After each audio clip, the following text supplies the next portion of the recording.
जय हिंद दोस्तों, कैसे हैं आप सब। आज के इस वीडियो में हम माता वैष्णो देवी यात्रा से संबंधित कंप्लीट इन्फॉर्मेशन लेके आए हैं। जैसे कि आपको वैष्णो देवी जाने के लिए कैसे पहुंचना चाहिए, यात्रा के समय किन किन बातों का ध्यान रखना चाहिए, वहां पर क्या क्या सुविधाएं हैं, रुकना कहां चाहिए। इसके साथ ही हम आपको यह भी बताएंगे कि आपको होटल कहां लेना चाहिए और कितने बजट में आपकी यह यात्रा कंप्लीट हो जाएगी। तो बने रहिएगा इस वीडियो के अंत तक और चलिए इस यात्रा को शुरू करते हैं।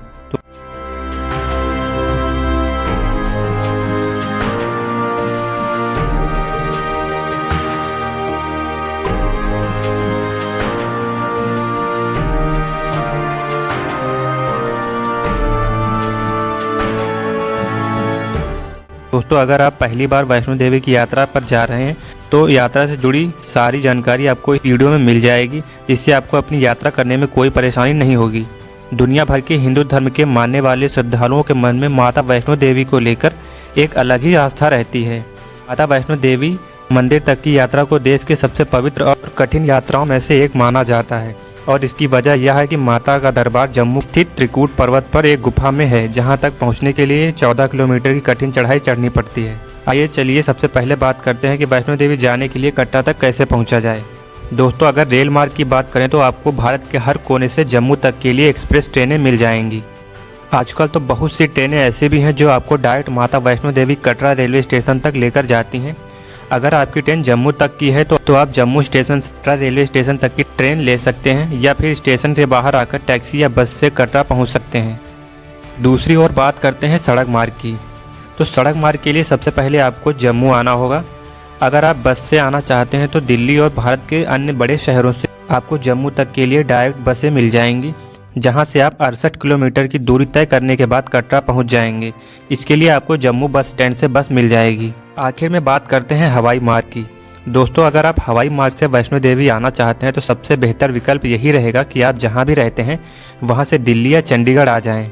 वैसे तो यहां का सबसे निकटतम एयरपोर्ट पठानकोट का है, पर यहां तक आपको ज़्यादा फ्लाइट्स देखने को नहीं मिलेंगी। इसलिए आप चंडीगढ़ और अमृतसर भी पहुंच सकते हैं, जहां से आप बस या टैक्सी के द्वारा जम्मू आराम से पहुंच जाएंगे और फिर आगे कटरा की यात्रा कर सकते हैं। दोस्तों, अब आप कटरा पहुंच गए हैं तो सबसे पहले यहाँ पर रहने की व्यवस्था की बात कर लेते हैं। अगर होटल की बात करें तो आपको कटरा में 600 से 700 रुपये से लेकर 3 से 4 हज़ार तक के होटल देखने को मिल जाएंगे। दूसरा ऑप्शन है धर्मशाला। कटरा में आपको 100 रुपये से लेकर 200 रुपये प्रति व्यक्ति की खर्च पर धर्मशाला आराम से मिल जाएंगी। इसके बाद एक तीसरा ऑप्शन भी है।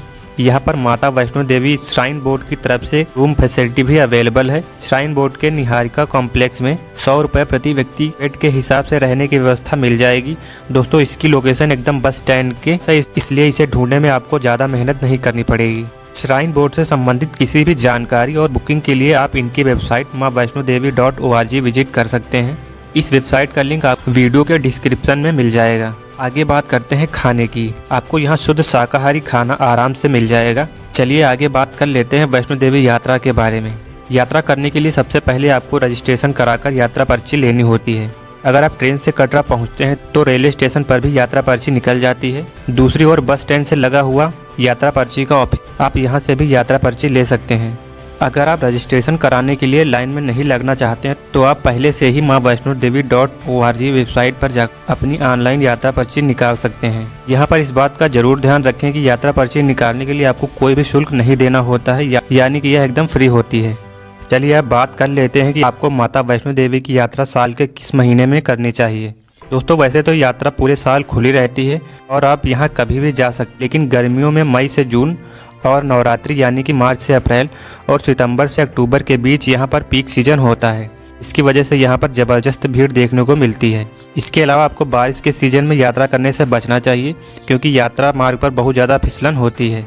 इसके अलावा इस बात का भी ध्यान रखें, अगर आप दिसंबर या जनवरी में जाते हैं तो यहाँ पर ज़बरदस्त ठंड रहती है और बर्फ़ भी गिरती है। आइए अब बात करते हैं आगे भवन तक की चढ़ाई की। दोस्तों, अगर आपके साथ बच्चे या बुजुर्ग हैं जो चढ़ने में असमर्थ हैं तो आपके पास हेलीकॉप्टर, बैटरी कार, पिट्ठू, पालकी या घोड़े का भी ऑप्शन है। यहाँ पर घोड़े का एक तरफ का किराया 1200 है और वहीं पालकी का 3200 रुपये के आसपास है। अगर आपको हेलीकॉप्टर सेवा लेनी है तो वो आपको कटरा से सांझी छठ हेलीपैड तक उपलब्ध है। सांझी छठ से आप लगभग 2 किलोमीटर की यात्रा करके भवन पहुँच सकते हैं। हेलीकॉप्टर का विकल्प चुनने के लिए आपको बुकिंग पहले से ऑनलाइन करानी होती है, क्योंकि इसमें बहुत ज़्यादा भीड़ होती है। अगर किराए की बात करें तो कटरा से सांझी छत तक का एक तरफ का किराया 1800 रुपये प्रति व्यक्ति होता है। अगर आप दोनों तरफ की बुकिंग कराते हैं तो आपको 3600 रुपये प्रति व्यक्ति चुकाने होंगे। बात करें पैदल यात्रा की तो उसके लिए आपके पास दो रास्ते हैं, एक नया और एक पुराना रास्ता। अगर बात करें यात्रा के पुराने रास्ते की तो उसमें नए ताराकोट मार्ग के मुकाबले थोड़ी ज़्यादा चढ़ाई होती है और इस रास्ते पर आपको पालकी, घोड़े, खच्चर की भी भीड़ ज़्यादा देखने को मिलेगी। इसलिए हमारी राय में आपको नए रास्ते, जिसको ताराकोट मार्ग भी बोलते हैं, उसी से भवन की तरफ प्रस्थान करना चाहिए। हाँ, इस बात का ध्यान जरूर रखें, अगर आपके साथ बुजुर्ग या बच्चे हैं जिनको पालकी, पिट्ठू, घोड़े का सहारा लेना है तो आपको पुराने बाण गंगा वाले रास्ते से ही जाना होगा। दोस्तों, दोनों ही रास्तों पर आपको बहुत सारे भोजनालय, पैरों के मसाज सेंटर, चाय, कॉफ़ी, जूस आदि की व्यवस्था, विश्राम करने की व्यवस्था मिल जाएगी। इस यात्रा के दौरान आपको खाने पीने की एकदम भी चिंता करने की आवश्यकता नहीं है।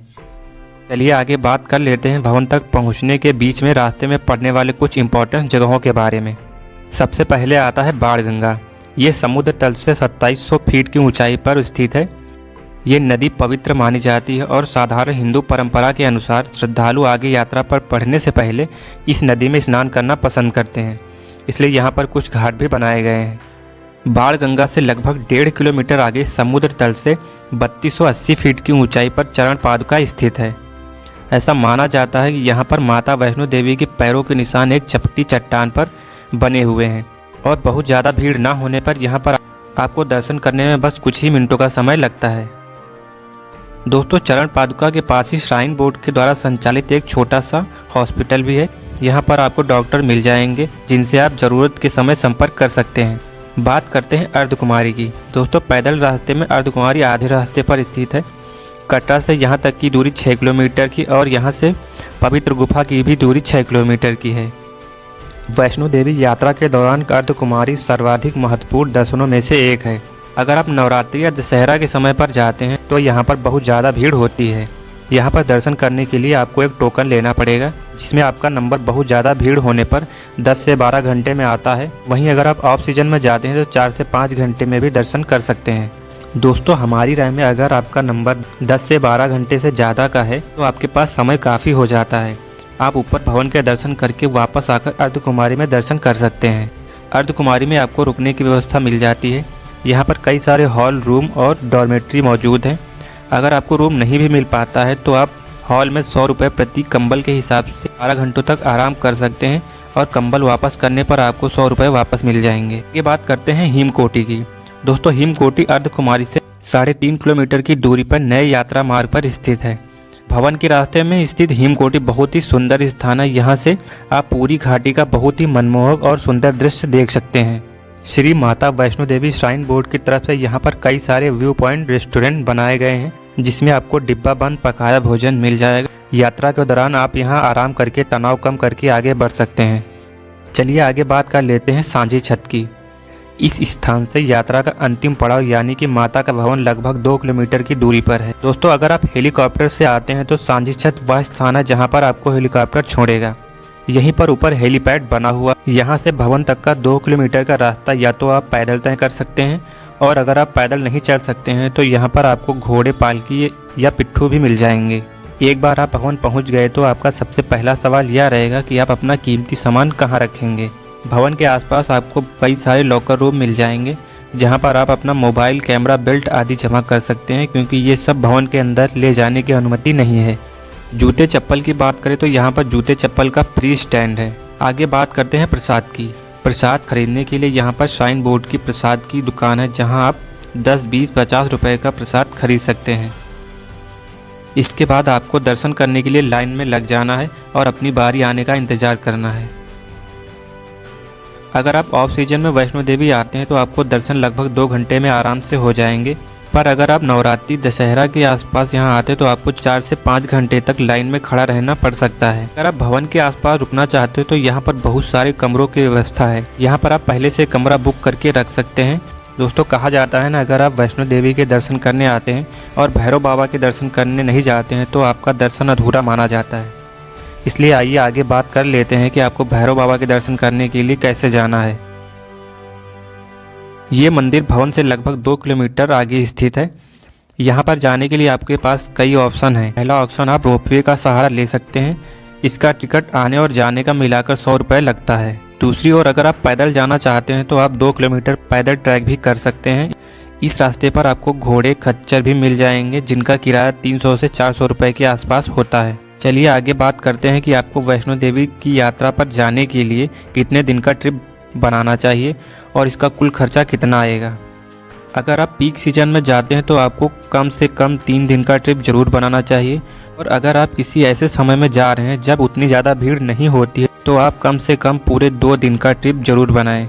यहाँ पर हमने आपका कटरा तक पहुँचने का समय नहीं जोड़ा है, क्योंकि वो आपके शहर से अलग अलग होगा। आखिर में बात कर लेते हैं बजट की। दोस्तों, अगर आप पैदल यात्रा करते हैं तो आपका लगभग 3,500 रुपये के आसपास का खर्च आ जाता है।